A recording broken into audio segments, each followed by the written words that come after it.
Welcome to Smash Fiction, the podcast where we pit two or more fictional characters against one another in a battle of strength, or wits, or profound statements intoned in deep, resonant voices. And see who would win. This week, Morpheus versus Li Mu Bai.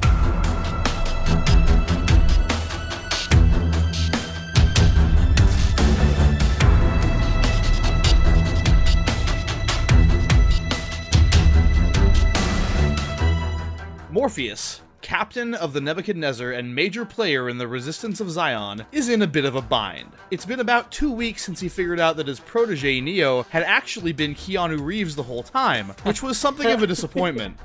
It's been 1 week since his faith started to waver, and he realized that no matter what was written in prophecy or spoken by oracles, there was no way the war against the machines was going to be won by fucking internet Jesus over here. It's been 5 days since I laughed at you. Said you just did just what I thought you were gonna do. And it's been 2 days since Morpheus sighed deeply, said something meaningful about the concept of rebirth, and pressed a soft pillow down on Neo's face while he was busy showing off his bullet time dance moves in the Matrix. Sure, Morpheus thinks as Neo's body twitches for the final time, Trinity will be upset for a little while, but after he makes her sit through a few minutes of Sweet November, she'll understand.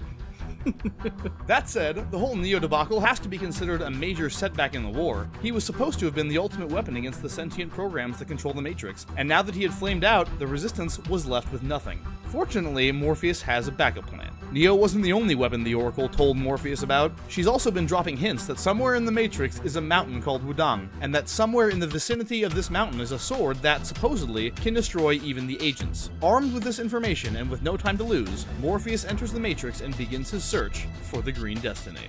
As Morpheus travels, he becomes increasingly confused as to what's happening. The closer he gets to China and the mountain he seeks, the more archaic his settings seem to become, as though he's moving in time as well as space. Of course, he knows he is actually doing neither, but by the time he arrives in Beijing, he is surrounded by the trappings of the 18th century Qing Dynasty, and nothing about his environment feels like the Matrix anymore. He has lost contact with the Nebuchadnezzar, and while his appearance and abilities tell him that he must still be plugged in, he has no idea how to get back out again. However, Morpheus soon discovers that he has larger concerns. His inquiries into the Green Destiny have led him to the estate of one Sir T, but as he approaches, it is not Sir T who meets him. Out of the shadows steps the famed warrior Li Mu Bai, who politely but firmly asks why Morpheus is seeking the sword. Recognizing a regular human who has yet to be unplugged from the Matrix, Morpheus starts into his red pill, blue pill spiel, but Li Mu Bai seems utterly unfazed and indeed thoroughly uninterested. He explains to Morpheus that the true nature of reality is not his concern. He is here to ensure that the Green Destiny remains in the place he chose to leave it, and he will not be swayed by fairy tales about a future without a sun, whether they are true or not. Morpheus can walk away empty-handed, or not at all. Neither man is feeling quite himself today. Morpheus isn't usually this frustrated or confused, but he is always strong-willed and stubborn. Li Mu Bai is dealing with a complicated mixture of emotions related to his master, his dead friend, the Jade Fox, and his secret love for Yu Shulian. Each realizes the other has no intention of backing down, and as Li Mu Bai draws his sword, Morpheus simultaneously unsheathes his katana. The two warriors feel the cold wires of fate wrap around them, and they fly into the air and into deadly battle. Which bald-headed spouter of proverbs will prevail in this duel for control of the Green Destiny? I don't know. I'm hanging out on the set and this wire fu stuff is way too much fun for me to be worried about the fate of the world right now. Dude, check me out. I'm doing a slow-motion jumping kick. Anyway, I know 4 people who are thoroughly enlightened in the ways of bullshit, so I'm gonna let them fight it out, while I, Miles Schneiderman, play judge this week.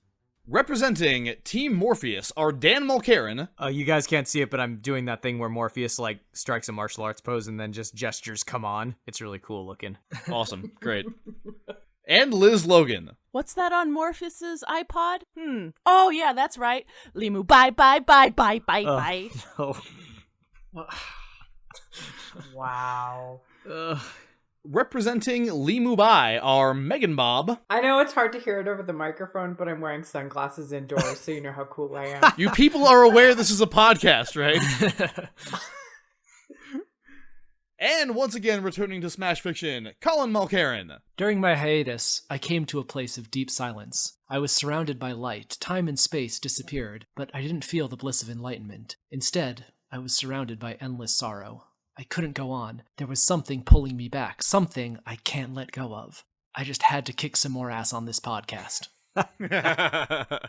In order to determine who goes first this week, I asked each team to watch another wire-fu movie from the turn of the millennium, the 2000 remake of Charlie's Angels, and pitch a better movie using the unexpectedly amazing Charlie's Angels cast. Team Li Mu Bai came up with a script in which Drew Barrymore is freed from a futuristic mental reality prison by her mentor, played by Lucy Liu, and has to contend with both the traitorous Cameron Diaz and the sinister Agent Luke Wilson, until she is finally saved by the prophesied love of LL Cool J, which I kind of really dug. However, Team Morpheus pitched a movie in which Bill Murray plays a legendary comedian who lays down the burden of the ultimate comedic weapon known as the Tom Green Destiny, while reconnecting with the love of his life, played by Sam Rockwell. Melissa McCarthy's character, a young comedic savant who is secretly in love with the roguish barbarian Tim Curry, steals the Tom Green Destiny, but eventually reconciles with Murray just in time to see him killed by her former master, Alex Trebek. Needless to say, Team Morpheus will be going first. Obviously, you didn't get my submission, which was a giant epic kung fu octilogy starring Crispin Glover, of course. Hang on, was Sam Rockwell in Charlie's Angels? He absolutely was. He plays Yes! he's like the Never watched villain. that movie. Spoiler Yeah, alert, he was villain. the bad guy. Team Morpheus, there's a difference between knowing the path and walking the path, so please tell me exactly what I need to hear.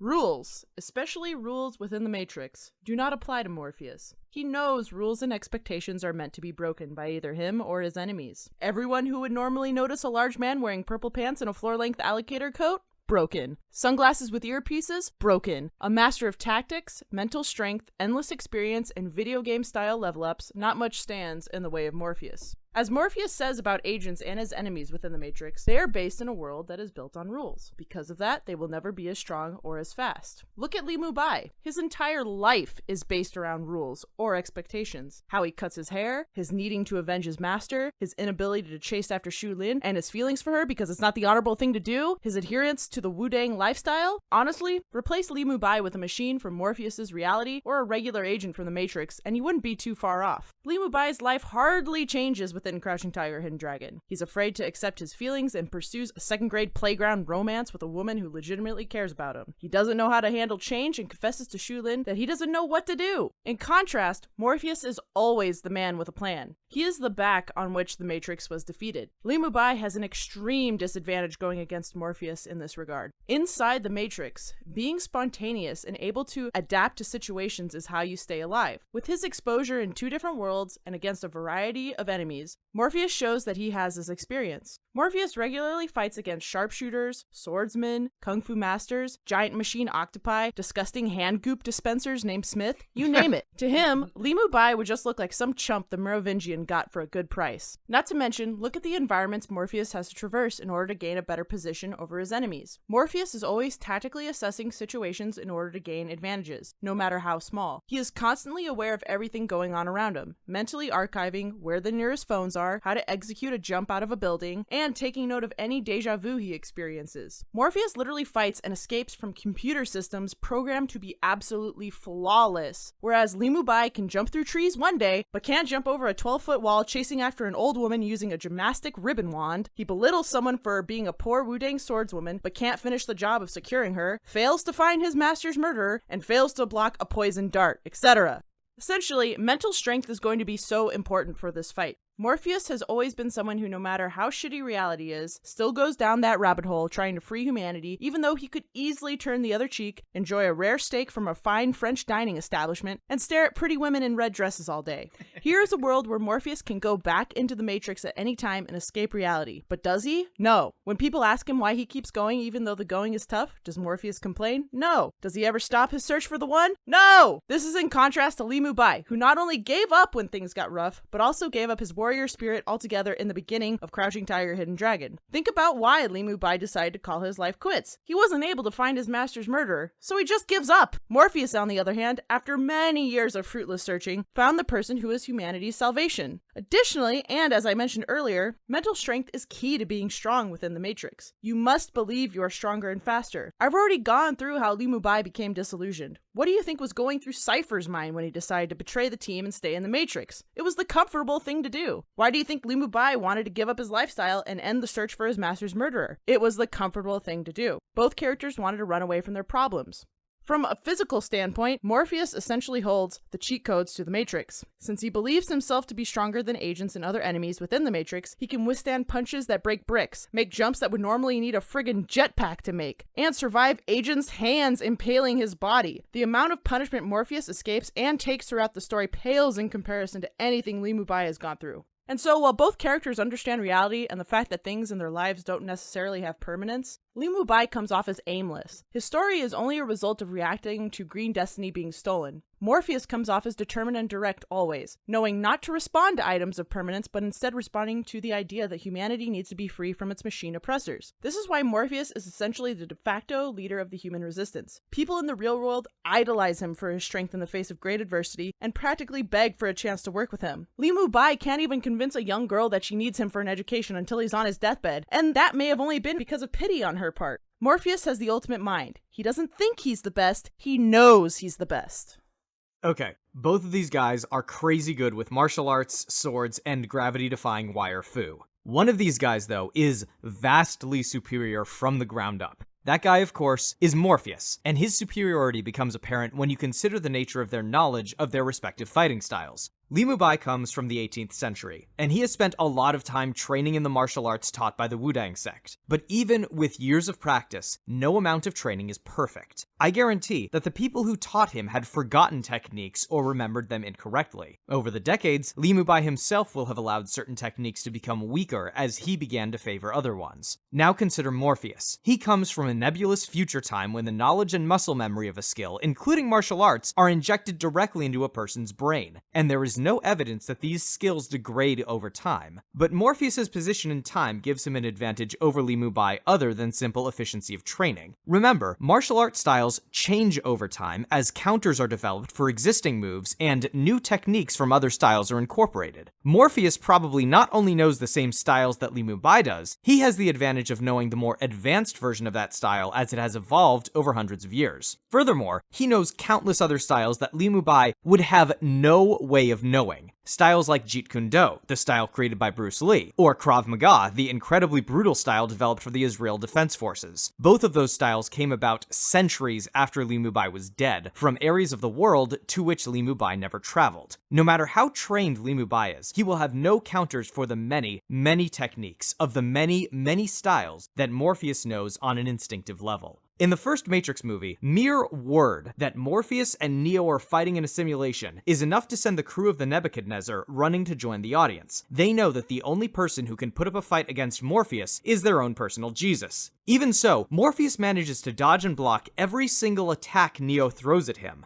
Ultimately, Neo has to move so fast that he blurs like the freaking Flash before he can land a single hit on Morpheus. In Matrix Reloaded, Morpheus is able to take on agents one-on-one. Keep in mind that agents are sapient programs with very privileged access to many aspects of the world they live in. They're basically in a constant state of God mode, able to break stone with their bare hands and dodge bullets in mid-flight. Morpheus lands blow after blow on this bullet-dodging agent in their fight on top of a semi-truck. During this fight, the agent manages to land maybe 2 or 3 hits on Morpheus, each strong enough to knock Morpheus off his feet, and yet Morpheus keeps on coming. Keep in mind that we see Li Mu Bai outfoxed by a middle-aged woman and her inexperienced teenage apprentice. Imagine what those fights would have looked like if it was Morpheus up against Jen and the Jade Fox. They would have been splattered across that elegant stone courtyard. If Morpheus fights a foe who's not running with agent-style cheat codes enabled, a foe like Li Mu Bai, any normal blow won't even be enough to distract him, and he'll be raining blow after bone-breaking blow faster than Li Mu Bai can follow.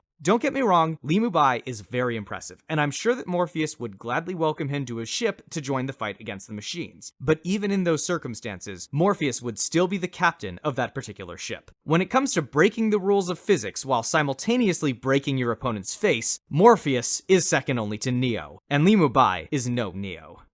All right, strong opening arguments from Team Morpheus. Team Li Mu Bai. I was going to say at this point that sharpness of an argument is a state of mind, but I'm more interested in the fact that apparently a sword only comes alive in skilled hands, so tell me more about that.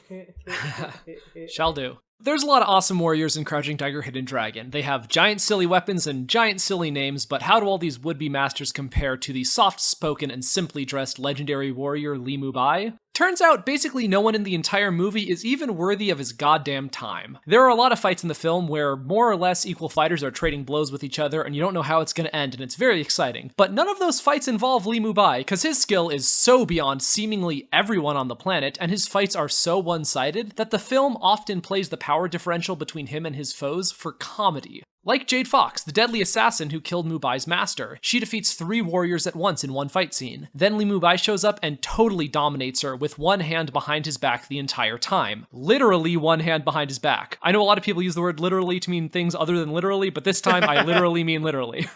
Or how about the young martial arts prodigy Jen Yu? In that super sick extended fight scene in the 2-story bar, she defeats dozens of aspiring martial arts masters, all fighting her at once, single-handedly. Figuratively, single-handedly.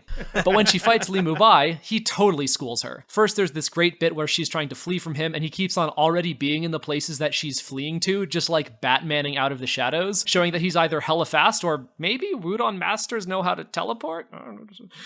Then when they start fighting, she has a real sword, and he has a sheathed sword because he's trying not to kill her, and he parries every one of her strikes, and hits her 4 times with what would have been killing blows if his sword had been drawn. Later, he fights her with a stick. Not the magical brown stick of poking, just the regular brown stick of it happened to be nearby.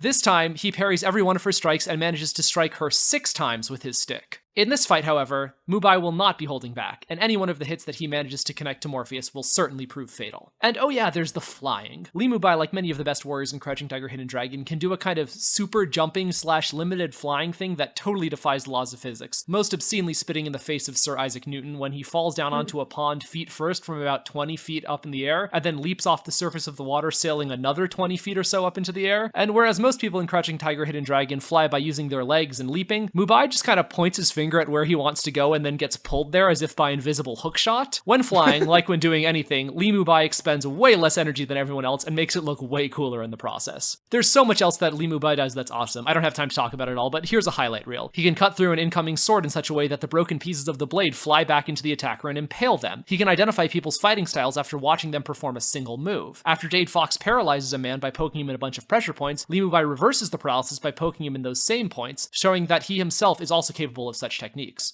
And also he can do this thing where he can sense incoming ambushes and projectiles and deflect ranged attacks with his sword, like when he detects a high-speed cloud of hundreds of poison needles shot out of a blowgun at him by spinning his sword around like a helicopter. And sure, a single one of the needles hits the side of his neck, and ultimately this is what kills him, but this is literally the only time in the film that any attack that anyone has ever thrown at him has ever hit him. And I do literally mean literally. Let's run down Morpheus' fight record. In the first film, he loses a fight against Agent Smith. Then Agent Smith leaves the room and sends a bunch of cops in. Morpheus stands up and tries to fight them and loses that fight against normal humans very quickly. Morpheus is captured and has to be rescued by Neo. In the second film, well, first of all, Morpheus's residual self-image is looking a little tubbier around the midsection in the later films. And his skills, if anything, seem to be getting worse. He loses a fight with an agent on top of a speeding semi. The agent knocks him off the roof, and he would have died if Niobe and Ghost hadn't showed up at just that moment to catch him on the hood of their car. A couple minutes later, Neo has to save him, and the Keymaker when that semi explodes. Then Neo saves him from getting assimilated when he loses a fight against a bunch of Agent Smiths. Then Neo saves him again from getting shot by all those Agent Smiths. Noticing a pattern yet? Li Mu Bai never requires any rescuing except from poison, which is kind of an unrescuable situation unless you're near the hospital. And as it turns out, those are in short supply in 1700s China. Other than that, Li Mu Bai never needs to be rescued from anything, except his inability to tell Xu Lian how he feels about her. And let's be real, none of us is strong enough to feel we're worthy of her loveliness. In his only action scene in the third film, Morpheus just slowly walks around shooting people. People shoot back at him and they don't hit him, but that's because they just happen to miss. Morpheus does nothing to dodge any of their fire. Forget any sort of high-flying acrobatic action. Morpheus barely even bends his knees in that movie. Morpheus fights like he's trying really hard to keep up in cardio boxing, completely engaged in trying to stay alive until the next water break. Characters try to take that approach with Li Mu Bai, and they end up dead or ashamed Or spite flinging themselves off a waterfall to make the point that you're not my real mentor. Li Mu Bai fights like he's alone on a riverside, doing some watercolor painting, and could keep going until the end of time, or just until the sun sets. Li Mu Bai comes to a place in meditation beyond where his master ever even spoke of. If the Matrix is about the journey to free oneself, Li Mu Bai has been journeying inward like he's getting paid for it. Get that enlightenment, son! He has a clarity of purpose and gets that violence is in no way a particularly special or noteworthy thing. It's just one answer to a possible problem. Morpheus may have all these skills uploaded into his brain, but that's not the same as having practiced for a lifetime to gain your skills, because the value isn't just in being able to dance straight up a fucking tree. It's in the patience, discipline, and skills of observation rather than blind reaction that gets you there. Progress isn't a fast thing, and it's not an easy thing. Li Mu Bai has worked his entire life at it, and is legendary, recognized and feared by everyone who even hears his name mentioned. You want to free your mind, Morpheus? Don't worry. By the end of this fight, Li Mu Bai will happily help you free your mind from the rest of your body. Oh man, you could bend a spoon with these arguments, I'm telling you. It's now time for rebuttals, so Team Morpheus, I never said it would be easy, I only said it would be the truth. Oh wait, that was you who said that. Yep.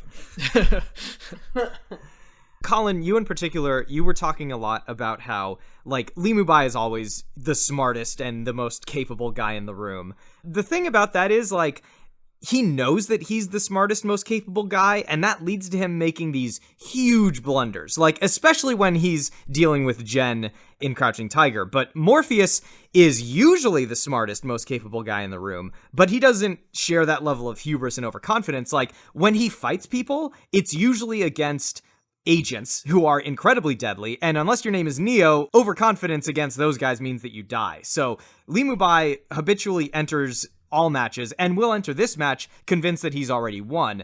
But Morpheus is used to fighting foes that are really, really dangerous, much more dangerous than Li Mu Bai, and his fighting style is going to reflect this. First of all, the idea that Morpheus is not full of himself and overconfident is absurd if you've seen the way he dresses and talks. Like, he's so in love with his own goddamn mystique and legend. If he was really, like, so perceptive and not overconfident, he would have never had Cypher in his midst, who was only able to arise because of his huge blunders in judgment and his huge overconfidence. And his overconfidence in his own bullshit and prophecies and everything like that.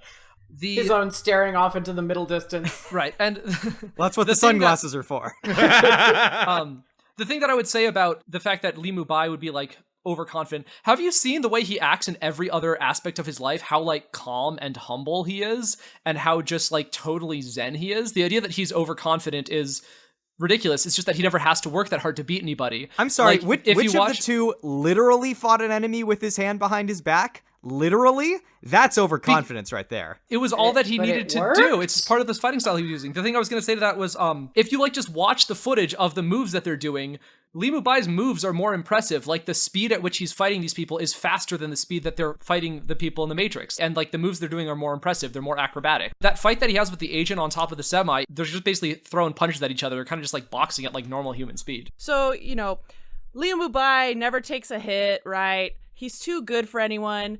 You know, Morpheus, sure, he takes lots of hits. He also fights against people that can phase in and out of reality and hold his own. Now, you guys are thinking about this in the wrong way, saying that because Morpheus takes hits, it makes him weak, and because Li Mu Bai doesn't, it makes him strong. That's not the right way to think about this. Morpheus is like a tank, okay? More specifically, a paladin, because he's basically like a priestly figure, okay? He is made to take hits. He can withstand punches that break stone and bricks. Li Mu Bai can't even handle a freaking dart in his neck. He's like a cloth-wearing DPS champion. He's worthless. He's a glass cannon, right? Morpheus, the chances are he gets, you know, slashed by Li Mu Bai or even stabbed. Morpheus would still go on. You see him take so much damage against programs that, let me remind you, are programmed to be flawless. Whereas Li Mu Bai, one mistake is what sends him to his grave. That's horrible.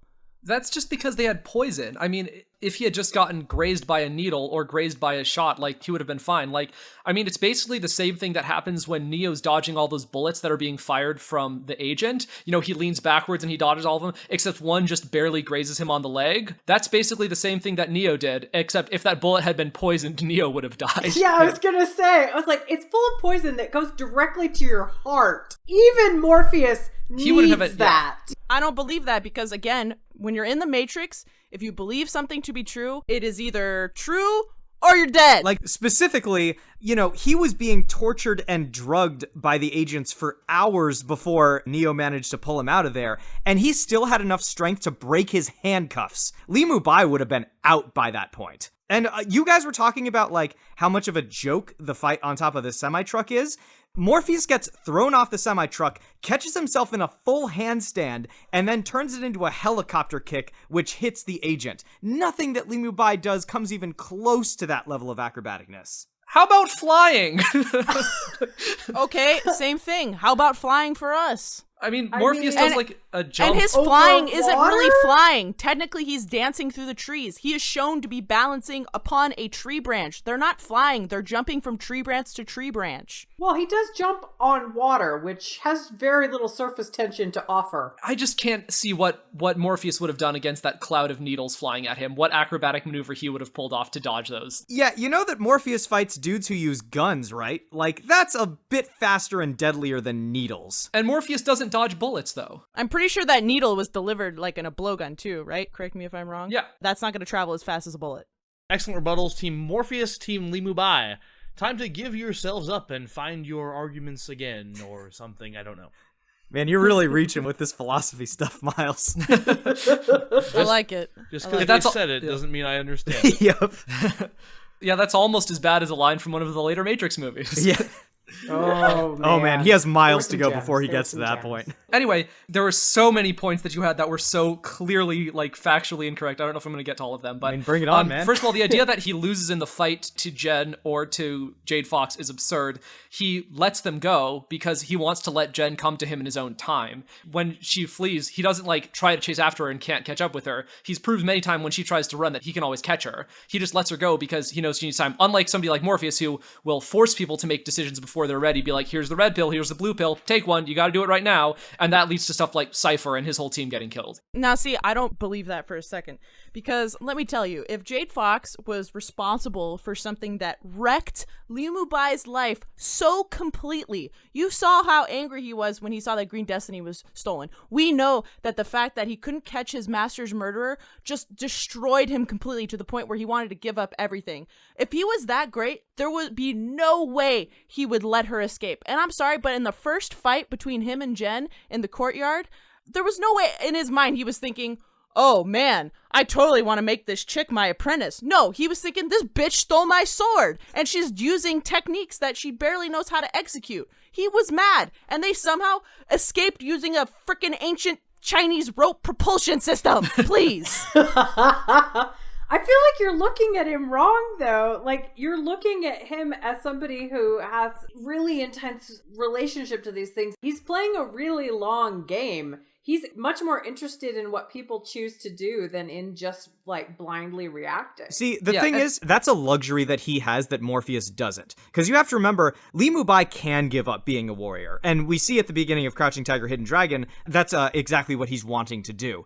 Morpheus can't give up doing what he's doing because if he gives up, that means extinction for the human race. Morpheus is coming from a much more dangerous world and a much less forgiving world where, like, giving your opponents a chance to redeem themselves just means that they're gonna kill you. Well, the thing is, his faith in Jen is justified because she does end up coming around and becoming good by the end of it. Also, we get the sense that he retires at the beginning just because it's a time of peace and he wants to give up the sword and give up this life because, as Xu Lian says, the Green Destiny has brought him as much trouble as it has glory. Basically, there's just a bunch of people wanting to challenge him for it all the time. So that's why he gives up wanting to be a fighter, because it's just a time of peace and he's not needed anymore. And it's not like he was losing. It was like, I'm tired of winning all the time. It's tiring. So basically what you guys are saying is that Li Mu Bai is sick and tired of fighting people lesser than him. So he's going to show up to this fight with Morpheus being extremely lazy and disillusioned. A lot of the things you're talking about in terms of the agents are bound by rules, but they're we can always be like stronger and faster. You know, when Morpheus talked about that, he tells specifically like Neo, they'll never be as strong or as fast as you can be. But Morpheus is never stronger than an agent, even by the end of it. After Neo does a thing where he dodges a bunch of bullets, Trinity says, I've never seen anyone move like that. You know, you move like they do. And she says, you know, she's never seen anyone move like that, including Morpheus, meaning Morpheus never got to the level of even the agents. The agents are still bound by the laws of physics. They're bound by the rules of the Matrix. They are like basically maximum human potential, and Morpheus never reaches their level. I will disagree with that, because at the end of Matrix Revolutions, when 3 or 4 Agent Smiths impale their hand and start dispensing the black goop, what does Morpheus do? He stops it and then does a friggin' barrel tumble into him. Neo interrupts it. Neo knocks them away and pulls him out. Yeah, but then he's able to continue forward and basically do a bowling ball style move through him. Neo has to grab him by the collar and fly out. Like, he never has the upper hand on the Agent Smiths in that fight. Yeah, but he's able to hold his own for a while. For a little bit, and then they beat him. Colin, you say that Morpheus is never fully a match for the agents, and that's by and large true. He can hold his own against an agent for a long time. It's always more or less assumed that he's not going to be able to beat them, at least not without some outside help, like what we see in Reloaded, but he's able to stand toe-to-toe with them for a long time. And another character that he's able to beat are the twins, who are these, like, extras from a Rob Zombie music video who can turn into freaking ghosts. And, like, who does Li Mu Bai beat? Like, Jade Fox, who, you know, you mentioned that she beats 3 guys earlier, but, like, those 3 guys are basically the 3 Stooges. There's this old man who gets taken out by his own blade, his young daughter, who I don't think gets a single hit in the whole time, and then that one doofy cop. We don't even have to talk about that guy. I'll give you the third guy. He's who ends up, like, attacking his own buddies more often than he does the actual enemy. Like, that is that's totally fair. Like, those are the opponents that are within Li Mu Bai's world. Like, no wonder he's the best there is. Right. I think we can establish basically by this point in his career, he's killed all of them. I mean, Crouching Tiger, Hidden Dragon the movie's based on a series of novels, and it's like one of the later novels. This is the 5th one. Right. And like, I don't know anything about the other ones, but I mean, like, based on the way people talk, it sounds like Li Mu Bai's had some crazy adventures before. I'm guessing he's already defeated all of his worthy opponents, and that's why he wants to retire. I want to make one more point. Last point. Which is, you talked about like how many different fighting styles Morpheus must have uploaded and how many new things he must have learned. Okay, so I want to compare this to sort of video games. Like, you might have all the moves programmed into something, but if you don't pick up the controllers very often, like, you're not going to play with the level of skill of somebody who picks them up at 4 a.m. every day and then works tirelessly to do it for the rest of their life, which is kind of what Li Mu Bai does. But more than that, we only see Morpheus practice the one time with Neo.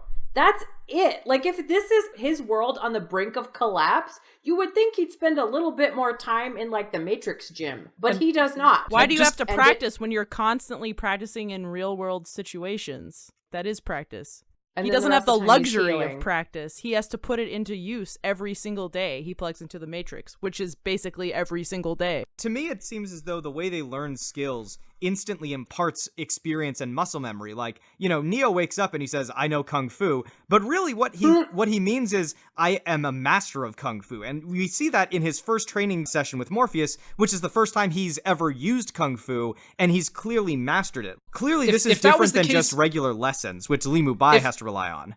If that was the case, he wouldn't need training. They wouldn't need to go into that training scenario. What that proves is that, like, getting all those skills uploaded into your body is really just the first step. And in order to become a master, you have to practice. And that practice, what it gives you is discipline. And what it gives you is that experience and the ability to, like, improvise and combine the moves in different ways and, you know, not just do them in the most straightforward way that you'd imagine. And, like, I think that basically that sort of level of experience you can't get from getting uploaded into your mind. Otherwise, they would have uploaded that into Neo and he wouldn't have needed to train. Well, what you're mistaking for discipline is actually unlocking your mind, which is what Morpheus has done from an extremely young age. Go around saving people, unlocking their minds, making them ultimately powerful in the Matrix, and creating Neo. We see that in the jump program. Morpheus is able to do the crazy jump. He can run and he can do that jump, and he's like, free your mind. But, like, he doesn't do that kind of jumping and those kinds of things all the time when he's fighting. Otherwise, he would use them a lot more often. Like when he's on the semi and it's about to explode. He just says, like, Neo, I could really use your help right now. He doesn't, when like, he jumped out of the glass building into the helicopter. He does that. It's not a very big jump, but like when with like the please. by the standards of a It's wuxia not jumping movie, a stroke. he doesn't leap off of the exploding semi onto a nearby car, because the thing about that stuff is he can only do those sort of transcendent supernatural things when his mind is really calm and he's really focused, but he hasn't had the martial arts training that Li Mu Bai has. So when he gets into a fight, he kind of panics and he loses that, and he just throws punches. He just fights like a normal human. He doesn't have that transcendence. Oh my god. Okay, these two combatants are jumping and spinning and flipping all over the place, blades clashing and fists flying as each attempts to be the wiriest warrior that ever wired. A lightning bolt crashes through the sky as Morpheus' backhand cut is deflected by Li Mu Bai's stalwart defense.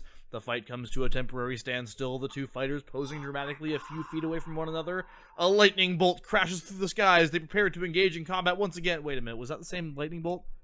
Crap, it totally In space. was. It totally was. Deja vu, or maybe the lightning round! No! That's right. So, the machines actually have changed something. The machines, in fact, are changing everything. Before Morpheus and Li Mu Bai can react, walls fall into the earth, night turns to day, and they find themselves in a completely new environment. Space. Fade to black. No. Elsewhere. Really? Space? No. Cool. Not space. Oh. You said fade to black. Oh. Yeah, as in, anyway, I don't have to explain that.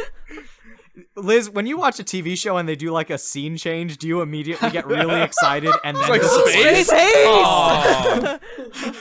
I can imagine like watching any Every film show with is Liz a is like an disappointment exercise for in like Liz. expectations rising and disappointment. Yep. And expectations rising Yep. and disappointment.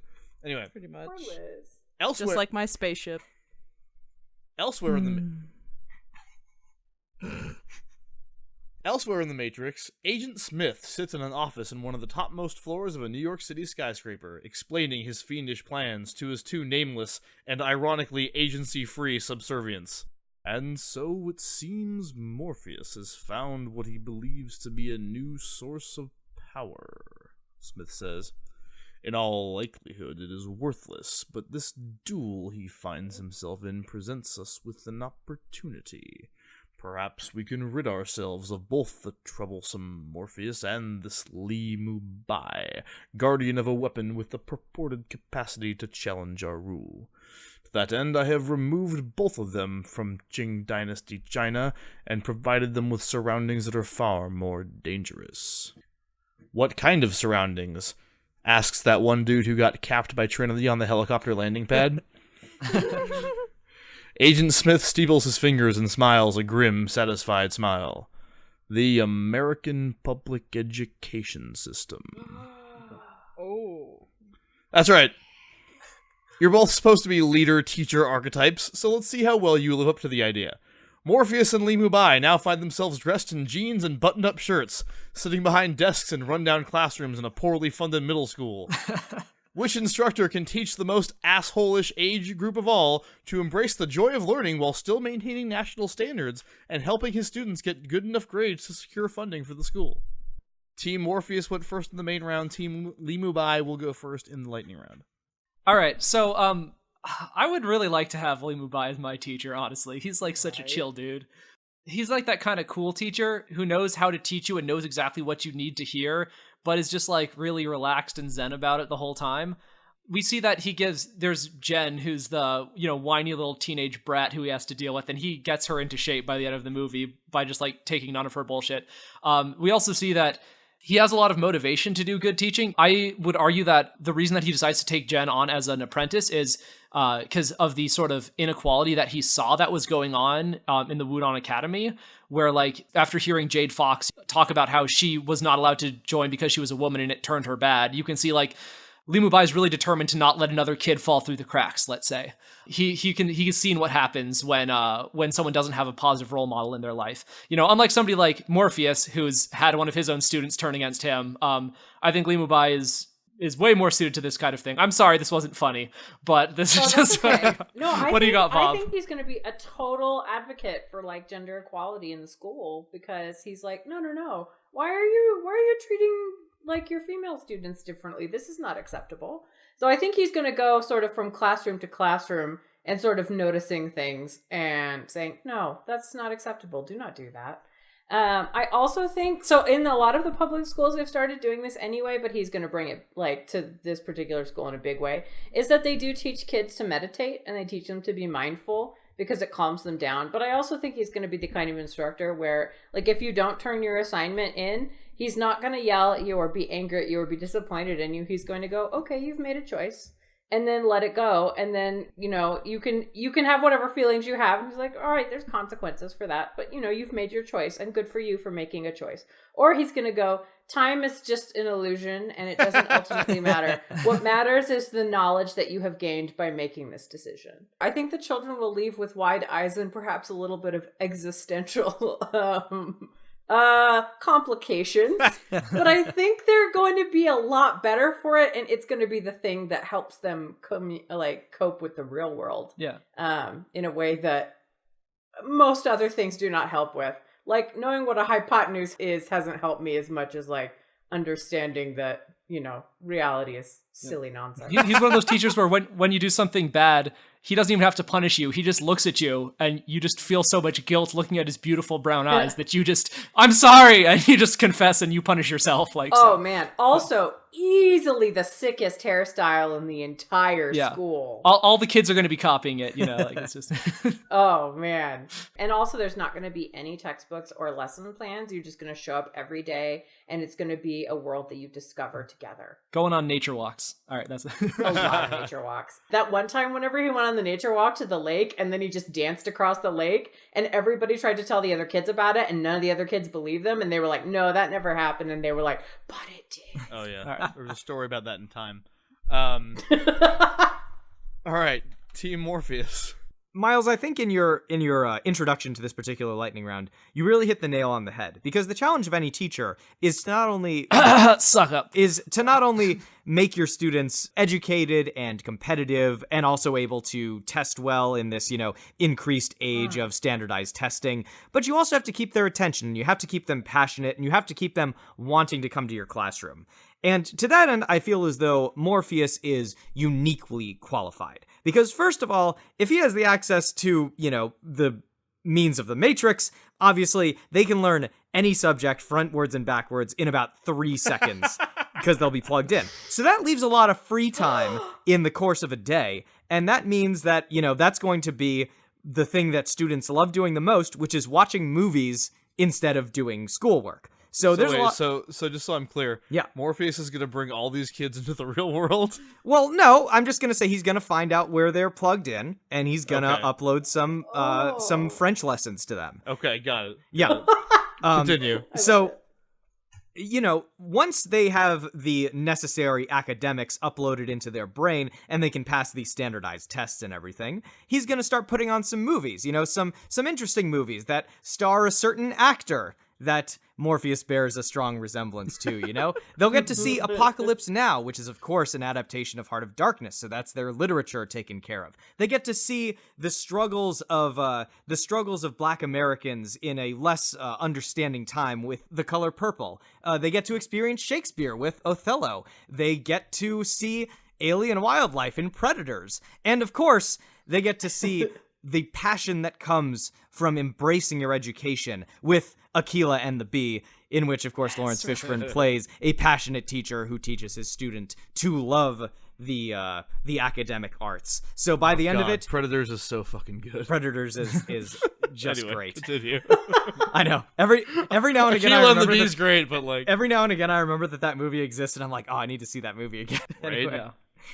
So not only will his students be coming away with all the academics that they need, but they'll also be coming away with a lifelong love of academics. And that's the most important thing.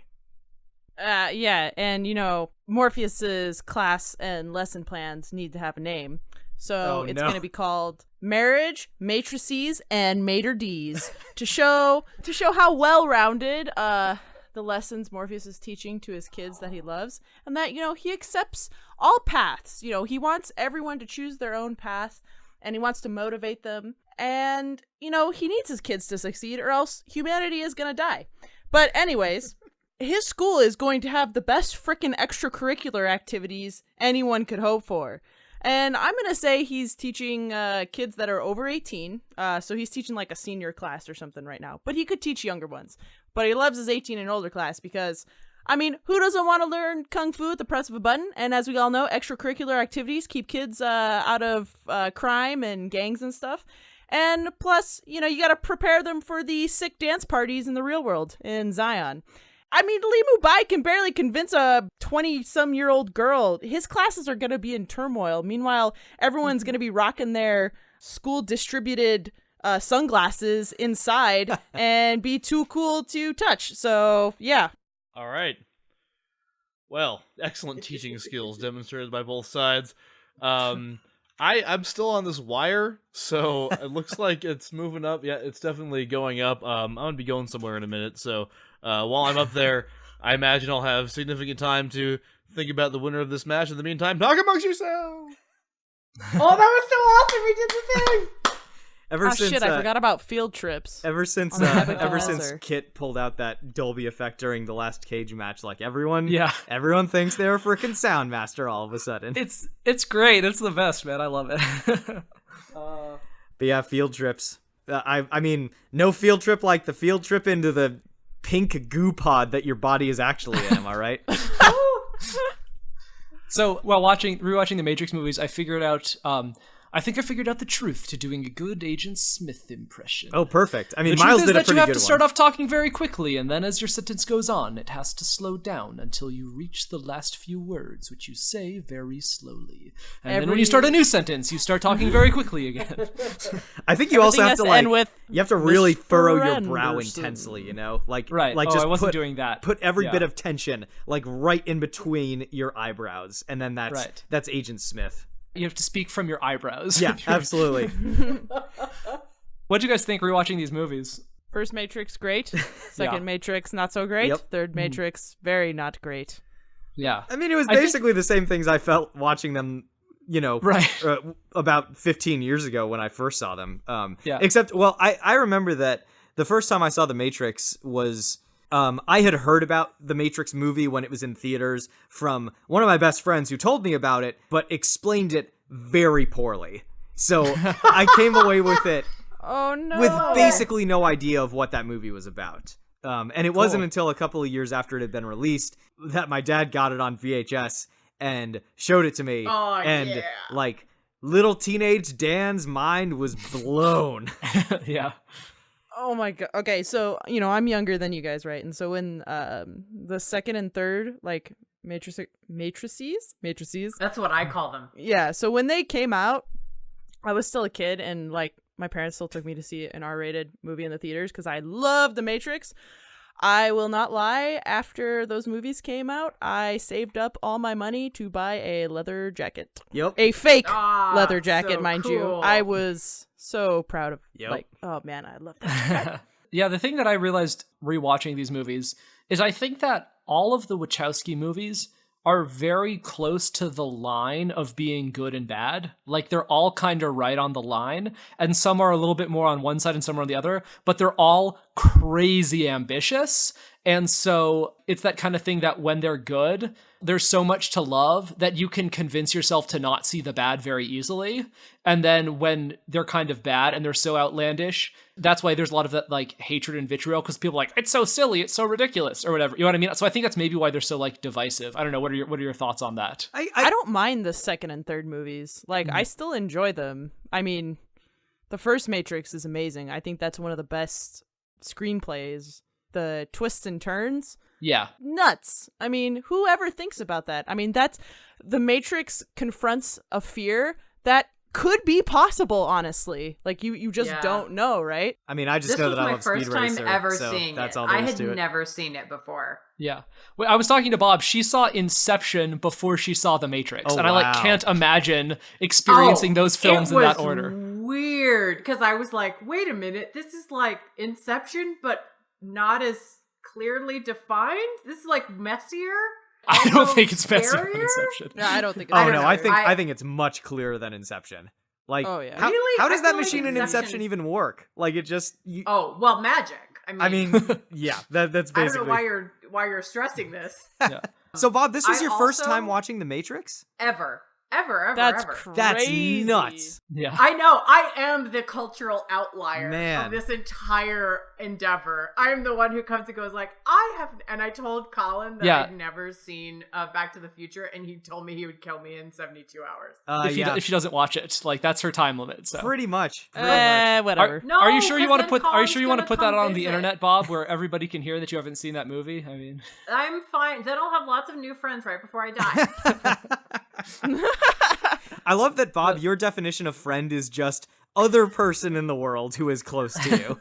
Yeah, proximity based. Yep. Well, but if they'll let me like ask one thing before I go, just because I want to know stuff.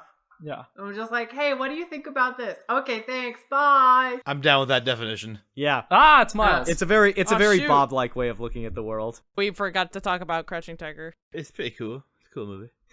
yeah. Well, what, It's a good one. so yeah. The only other thing I was gonna say about Crouching So Tiger, pretty.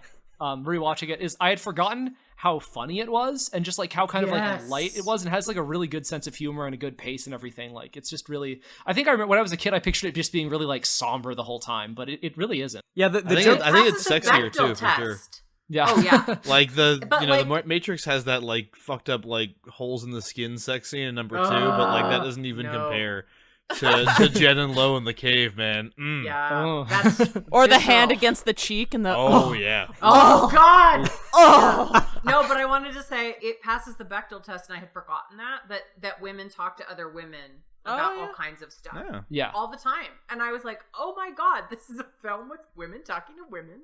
How weird. Yeah. Do any of the Matrix movies? I think the third one does with the we end up in all of these like social justice tangents. I've noticed now. This is like the Well, I social was justice just portion of the show. curious.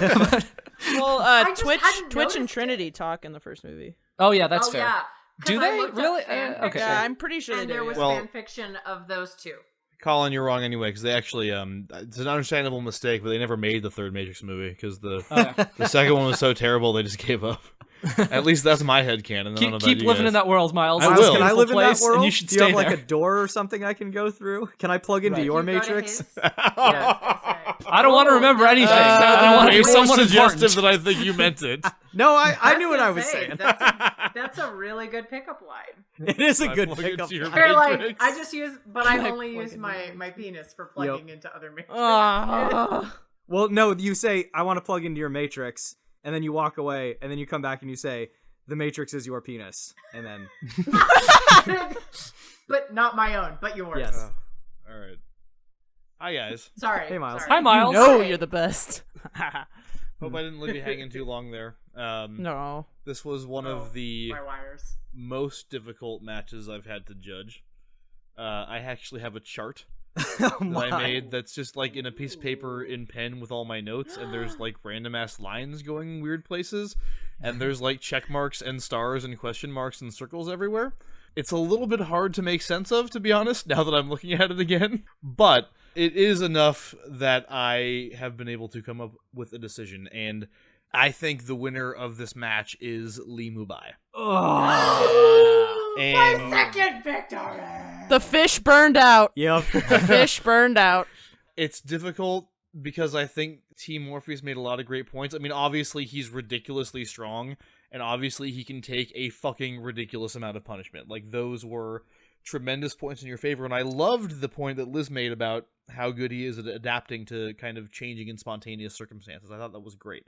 However, what really, I think, won it in a lot of ways for Team Li Mu Bai was the way they were able to counter the obvious advantage of the downloaded martial arts, which I thought they did really well with both Li Mu Bai's ability to instantly analyze fighting styles and with the notion that learning the skills from a computer isn't everything to martial arts. I thought they did a really good job. I mean, I know they did a really good job of convincing me of that. So, very close, but I think I have to give this one to the man from the Qing Dynasty, and the Green Destiny stays where it is. Good job, both teams. And thank you so much, Colin, for coming back on the show. It was Yes. always great Thank to have you so much for Anytime. being my partner. Yay, It was Bob. lovely. Yay, Colin. I mean, in secret, we work together on fighting crime, but it's nice that we also do this. Wow. you Oh blew it God, on sorry. that one. Fuck, edit it out. Thank you for listening to this episode of Smash Fiction. Next week, It's a hacker battle. Elliot Alderson from Mr. Robot versus Radical Edward from Cowboy Bebop versus Nomi Marks from Sense8 versus Daisy Sky Johnson from Agents of S.H.I.E.L.D.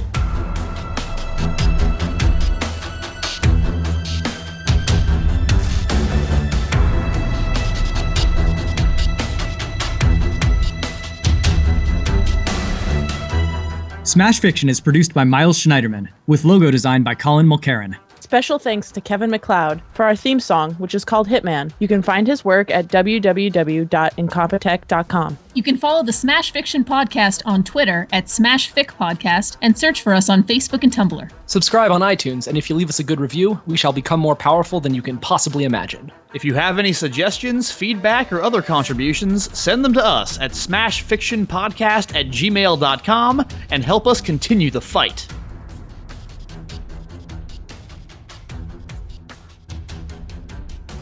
Other puns, Li Mu Bai, motherfucker. This is how you're the same spending pun, our actually. opening argument time, Liz? Oh, sorry. Oh, let me cut that. Get the gigs out, goofs and gaffs, okay. Li Mu Bai, bye, bye. Bye, bye, bye. I don't wanna be a waifu. Oh, that's a little too perfect. In that music video, if I recall correctly, they're all hanging on wires, actually. They are! See? It's totally relevant.